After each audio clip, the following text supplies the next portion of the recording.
My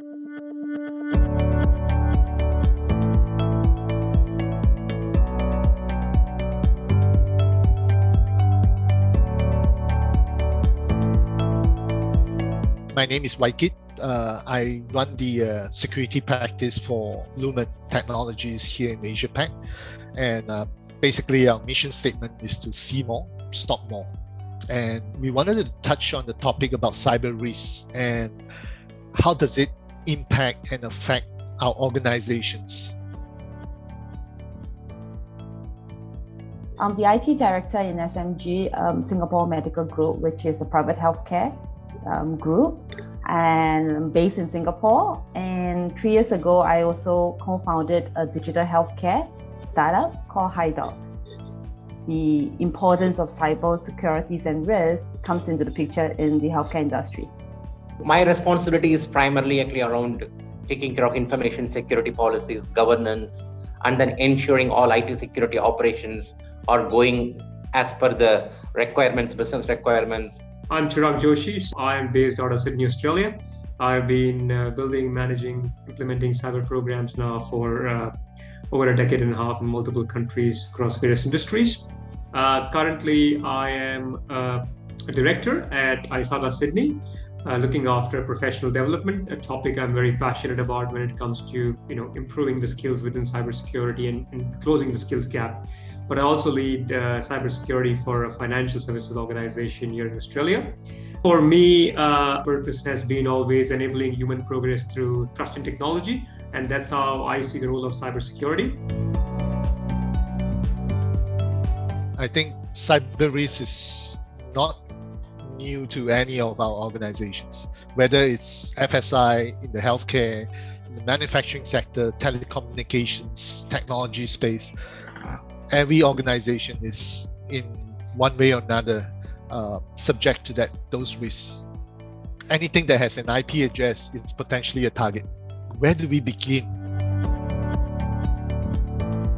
The key bit is how do you get started? I mean, first of all, it all starts with knowing what you have, right? I mean, until you know what you have, you can't really think about protecting it. So for me, it's always about understanding the business I'm in or what my organization does as a first starting point, because then that allows you to understand what your key assets are, your key information assets, be it systems, be it applications, be it data, because that's what's going to drive the conversation. The next step, in my view, then, is once you have a good handle of your assets, is to understand what is the inherent risk of those assets. From an executive perspective, the decision makers, the business decision makers, they talk in terms of risk and financials. Whereas, cyber folks, we can talk in terms of vulnerabilities, threats, and sometimes I think that translation can be lost. The next is to your point, Waikit, it's benchmarking yourself currently as to where you are, and you can pick, and a good way to do that is pick up an industry framework, be it NIST, CSF, be it ISO 27001, and that gives you a good, honest view of your risk posture. And once you have that view, you are then in a position to communicate with business stakeholders on what should be our target state, because the target state always is not perfection, right? Target state is incremental progress and getting to risk to a residual acceptable level. We got to quantify what would be this potential risk if translated into an exposure, a business impact. And if we can put it in a dollar and cents manner, I think the senior executives would probably be more appreciative and understanding of that risk. So the cyber risk quantification is really very much needed, because that is the only way we can actually communicate to our senior executive or leadership and take the buy-in for actually the investments towards security. So it is better to start actually with the cyber hygiene, focusing on the best practices, focusing on very basic core things which are required to protect our business, whether it can be a data, it can be our information systems or infrastructure or applications. And we need to actually focus on the right balance between people, process, and technologies, because investing too much on technology is also not going to help in reducing the risk. You need to focus on even the people and process as well. You need to build a right security strategy. You need to have a good incident response plan that has to be made aware to all the people who work actually on the IT as well as in the business, and that has to be tested regularly. cybersecurity to some of the stakeholders, which includes our doctors and practitioners, they kind of think that anything that connects to the internet is a risk. So all the brick and mortar, the clinic system, the first thing they ask us, and we always get the challenge is, can I have the database in my clinic itself? I don't need the cloud. Why do I need that? A lot of companies doesn't have a function on its own on cybersecurity. So in that sense, when I started off this, I have like a two-man show, and then we are supporting like more than 200-300 of employees. And to start that journey is not easy. Training, awareness, it starts from the ground. And that required kind of a change in mindset and thinking as well, right? The whole idea of zero trust, which is, gets thrown around in many different contexts, but the basic premise of zero trust was that you should be able to conduct work anywhere. One of the reasons why many people find cybersecurity difficult is because the pervasive nature of how we interact and we conduct transactions and business and how we access information has all changed. But how do we trust? Am I talking to the person? Is this individual John Doe as who he claims to be? And that trust and the trust that the information that we gather through our mobile applications has the right integrity, wasn't tampered with, has not been eavesdropped and exposed to unauthorized people. I think that makes cybersecurity a lot more complex than the traditional old days where everything is confined within the corporate network. But now actually after the proliferation of actually IT, digital and cloud, all the systems are interconnected. OT and IT is interconnected. We use actually SAP for complete manufacturing life cycle. So since actually it is all interconnected now, the risk is also increased. And I would say actually, right, especially after the last year's Colonial Pipeline attack, I think most of the industries know what is the impact it can cause.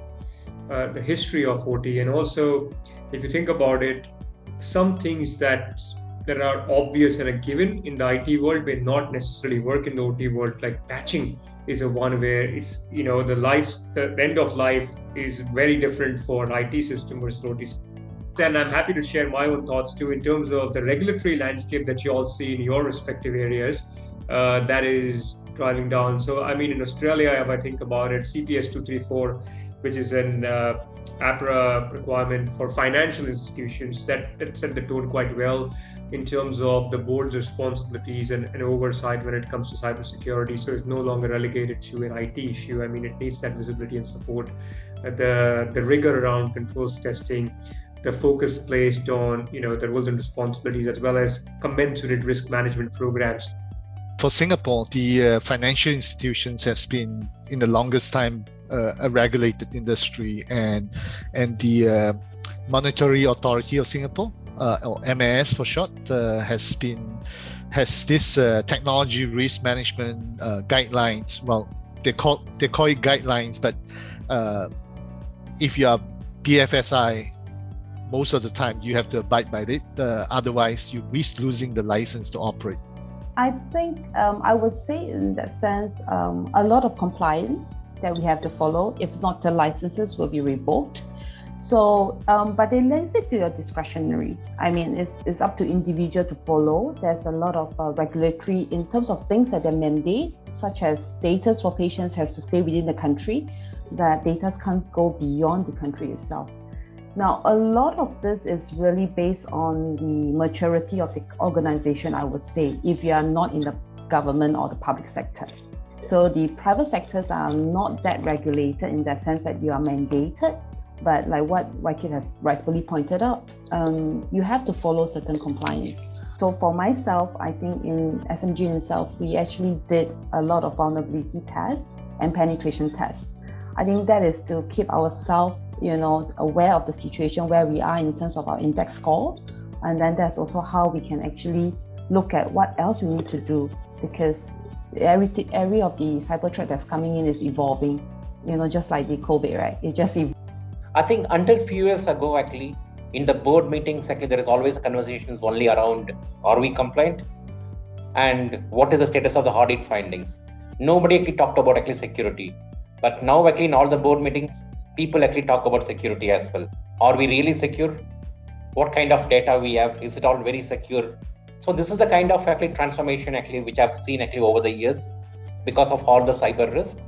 So I think it's really good what actually the industry is going in right directions towards security, securing the business, securing the data, and also benefiting the people on the ground. Cybersecurity is not just about technical. It's also about the legal ramifications, the public relations, the communications. How do you manage different stakeholders, your clients, the business? All this comes in the picture. Know your business, know your assets, and work on getting the hygiene controls right. Forget all the buzzwords, forget all the hype. Focus on hygiene, because that will get you, a long way in your journey. And as much as you can, understand that, and this is Anbu capped it, it's a people, process, technology issue, and I think it's people first before the rest, because it starts with them and it impacts them. To me, it really resonates back to the point, as I always tell the stakeholders, that the department of ours is to support the business. So most important is that to create the awareness. As I started off the conversation, for us, I think it's a lot of people. It's not only about security itself. The business of healthcare starts from people. But to Chirag's point, it's a journey. Will the journey end? I doubt so. I think it's just like the business. As the business grow, as the business expands and evolve, the journey evolves along with it, because it's a driver that would enable the business to operate safely.